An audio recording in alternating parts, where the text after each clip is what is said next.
Anzac Day, /ænzæk/ is a national day of remembrance in Australia and New Zealand that broadly commemorates all Australians and New Zealanders who served and died in all wars, conflicts, and peacekeeping operations and the contribution and suffering of all those who have served. 1-2, observed on 25th of April each year, Anzac Day was originally devised to honour the members of the Australian and New Zealand Army Corps, Anzac, who served in the Gallipoli Campaign, their first engagement in the First World War, 1914–1918. Anzac Day marks the anniversary of the first campaign that led to major casualties for Australian and New Zealand forces during the First World War. The acronym Anzac stands for Australian and New Zealand Army Corps, whose soldiers were known as Anzacs. Anzac Day remains one of the most important national occasions of both Australia and New Zealand. 3-4, however, the ceremonies and their meanings have changed significantly since 1915. According to Dr. Martin Crotty, a historian at the University of Queensland, Anzac commemorations have suited political purposes right from 1916 when the first Anzac Day March was held in London and Australia, which were very much around trying to get more people to sign up to the war in 1916 to 1918. 5. In 1915, Australian and New Zealand soldiers formed part of an Allied expedition that set out to capture the Gallipoli Peninsula to open the way to the Black Sea for the Allied navies. The objective was to capture Constantinople, the capital of the Ottoman Empire, which was an ally of Germany during the war. The Anzac force landed at Gallipoli on 25th of April, meeting fierce resistance from the Ottoman army commanded by Mustafa Kemal, later known as Ataturk. 6. What had been planned as a bold strike to knock the Ottomans out of the war quickly became a stalemate, and the campaign dragged on for 8 months. At the end of 1915, the Allied forces were evacuated after both sides had suffered heavy casualties and endured great hardships. The Allied deaths totaled over 56,000, including 8,709 from Australia and 2,721 from New Zealand. 7-8. News of the landing at Gallipoli made a profound impact on Australians and New Zealanders at home, and 25th of April quickly became the day on which they remembered the sacrifice of those who had died in the war. Though the Gallipoli campaign failed to achieve its military objectives of capturing Constantinople and knocking the Ottoman Empire out of the war, the actions of the Australian and New Zealand troops during the campaign bequeathed an intangible but powerful legacy. The creation of what became known as an Anzac legend became an important part of the national identity in both countries.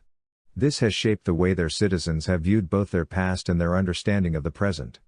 The heroism of the soldiers in the failed Gallipoli campaign made their sacrifices iconic in New Zealand memory, and is often credited with securing the psychological independence of the nation. 9-10. On April 30, 1915, when the first news of the landing reached New Zealand, a half-day holiday was declared and impromptu services were held. 11. Adelaide, South Australia was the site of Australia's first built memorial to the Gallipoli landing, unveiled by Governor-General Sir Ronald Munro Ferguson on Wattle Day, September 7, 1915, just over 4 months after the first landings. The monument was originally the centerpiece of the Wattle Day League's Gallipoli Memorial Wattle Grove on Sir Lewis Cohen Avenue in the South Parklands. The original native pines and remnant seedlings of the original wattles still grow in Wattle Grove, but in 1940 the Adelaide City Council moved the monument and its surrounding pergola a short distance away to Lundy Gardens. 12. Also in South Australia, 8-Hour Day, October 13, 1915, was renamed Anzac Day and a carnival was organised to raise money for the Wounded Soldiers Fund. 13-14, the name Anzac Day was chosen through a competition, won by Robert Wheeler, a draper of Prospect. 15. Melbourne observed an Anzac Remembrance Day on December 17, 1915. 15. In Queensland on January 10, 1916, Canon David John Garland was appointed the Honorary Secretary of the Anzac Day Commemoration Committee of Queensland, AC, at a public meeting which endorsed 25th of April as the date to be promoted as Anzac Day in 1916 and ever after. Devoted to the cause of a non-denominational commemoration that could be attended by the whole of Australian society, Garland worked amicably across all denominational divides, creating the framework for Anzac Day commemorative services. 16.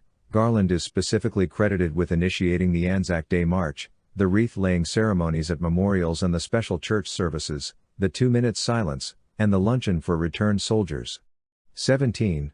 Garland intended the silence to be used in lieu of a prayer to allow the Anzac Day service to be universally attended, allowing attendees to make a silent prayer or remembrance in accordance with their own beliefs. He particularly feared that the universality of the ceremony would fall victim to religious sectarian disputes. 18. The date 25th of April was officially named Anzac Day in 1916. 19. In that year it was marked by a wide variety of ceremonies and services in Australia, New Zealand, and London. 20. In New Zealand it was gazetted as a half-day holiday. Over 2,000 people attended the service in Rotorua.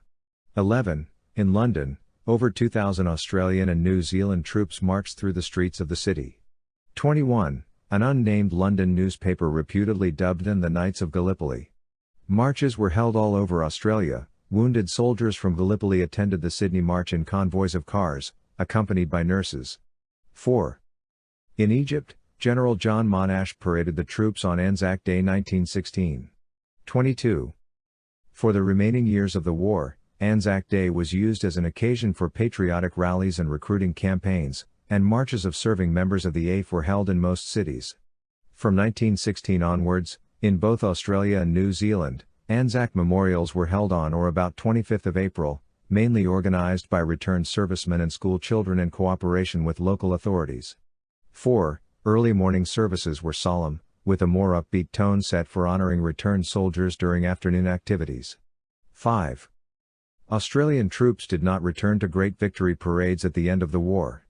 This was partly because their arrival home depended on available shipping, but also because of the influenza epidemic of 1919, which prevented people assembling in large numbers. The 1919 Sydney parade was cancelled as a result, but a public commemorative service was held in the Domain, where participants were required to wear masks and stand 3 feet apart.